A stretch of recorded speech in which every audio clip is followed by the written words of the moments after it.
Hey guys, welcome to the Clear Path Hoops. Today we have a special segment for you called Big Man Ballin, where we look at some of the greatest big men in the NBA today playing in the league, and we evaluate some of their clips through intense film review and tell you how they get open.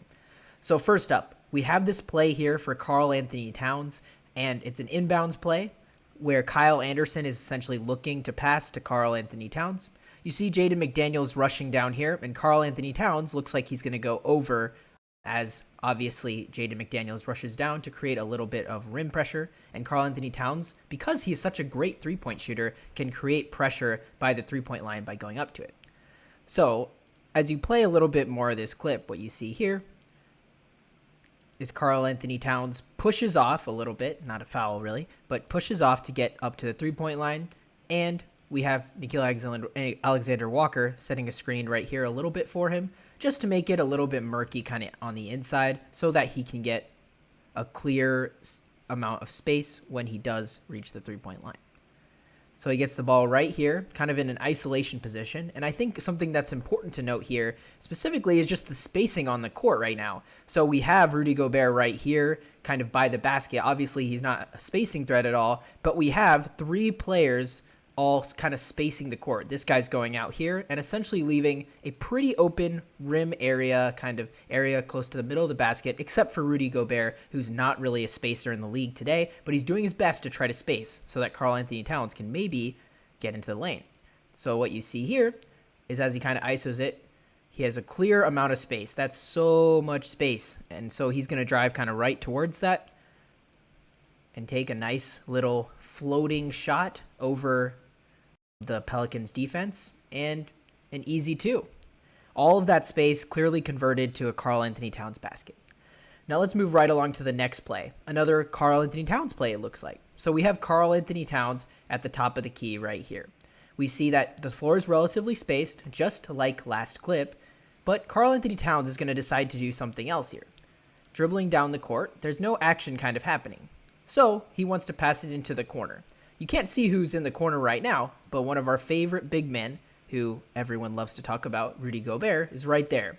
And now Rudy Gobert catches this ball, and what you see here is Valanciunas continues to kind of stay right by the rim. That's because Rudy Gobert is not really a spacing threat whatsoever. He stands way back, and Rudy Gobert isn't really going to shoot this, you'd think, right? Like, no way he's going to shoot this. He's a terrible three-point shooter. He, never takes threes.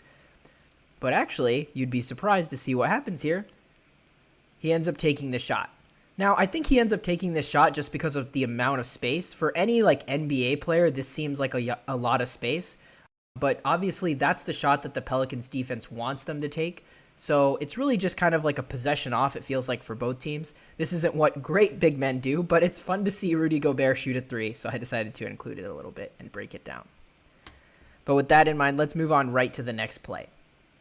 So right here, we have one of the most influential plays of the Warriors versus the OKC Thunder. It's the last 1 second or so of the fourth quarter. This is big shot time. They're down 3. They need a three-pointer. So what is OKC going to do?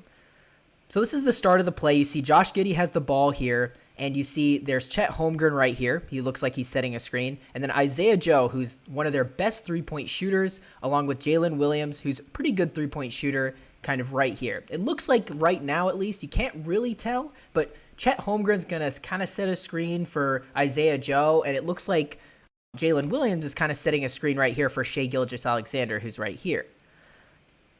Let's play the clip a little bit and kind of see what happens here. So right here, we see, obviously, that instead of setting a screen for Isaiah Joe, Chet Holmgren right here is going to set a screen on Jalen Williams, as Jalen Williams is kind of going up here. And what we see is Isaiah Joe just runs as fast as he can to get to the other side of the court, potentially for a pass. And it looks like Josh Giddey has those staring death eyes right over to Isaiah Joe, looking at him, as he is the best three-point shooter on the OKC Thunder, so he obviously wants to target him for the pass. So let's see what happens. So Chet Holmgren kind of fakes the screen on Klay Thompson right here. And right here we see that CP3 realizes, oh crap, I'm behind. And he points directly to Wiggins, knowing that right here there's about to be some action between these two guys, Chet Holmgren and Shai. So he notices it, and this pointing action means that he wants Andrew Wiggins to switch. He wants him to essentially switch onto Chet Holmgren.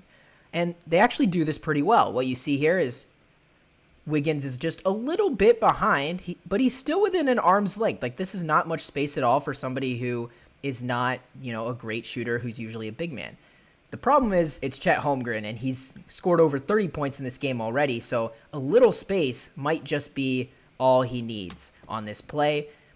And as we play the clip, he kind of hits this tough turnaround shot that looks pure as soon as it comes off his hands, and it's a buzzer-beating three, heartbreaker for the Warriors.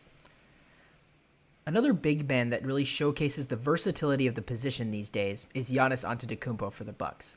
In this play specifically, we see Cam Payne with the ball, dribbling the ball up the court. Then we see right here, the action starts. We see Giannis coming up to the top of the key, Bobby Portis setting a screen here, and we have Austin Green setting a screen right here on Grant Williams, who was originally Giannis's man, and Bobby Portis, although it looks like he's not screening anyone, is going to screen the man who's switching on to Giannis after Grant Williams gets screened. And that's exactly, as we play this clip, what happens.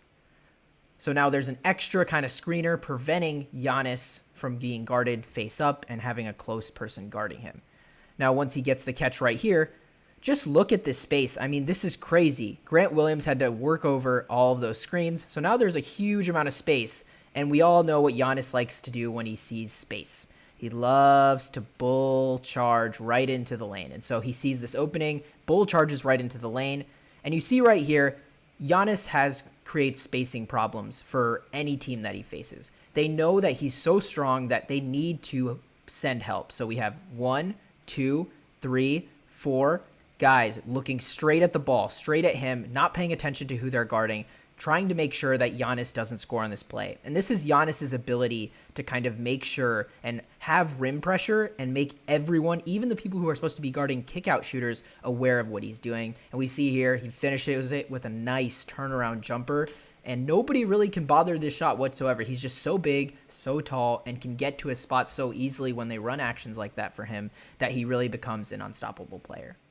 Now, in this next clip right here, we probably have maybe the most versatile big man we have today. The guy who can shoot pull-up threes, the guy who can do things we've never seen, and maybe one of the tallest guys in the league. And right here, we have a simple play for him. It's not going to be anything fancy, nothing creative like what we saw with the Bucks in the last play. This is just a simple kind of pick and roll, a screen, essentially, on Kenny Lofton Jr. that's going to get him open for three. You're just not used to seeing big men do this, and when they do, you just see how much space it creates. So right here, we see there's a screen right on Kenny Lofton Jr. Kenny Lofton, obviously not used to guarding people who are 7 feet 5 inches almost and can shoot the three, is like, hey, okay, I'm probably going to go under the screen. So it looks like he kind of makes like a double take right here as we play this clip a little bit and goes under the screen, which Victor Wembanyama with his, laser eyes notices immediately and is like, okay, you're going to disrespect me like that? Well, then I'm just going to pull up and yam 3-point shot right in your face. And that's what makes Victor Wembanyama different.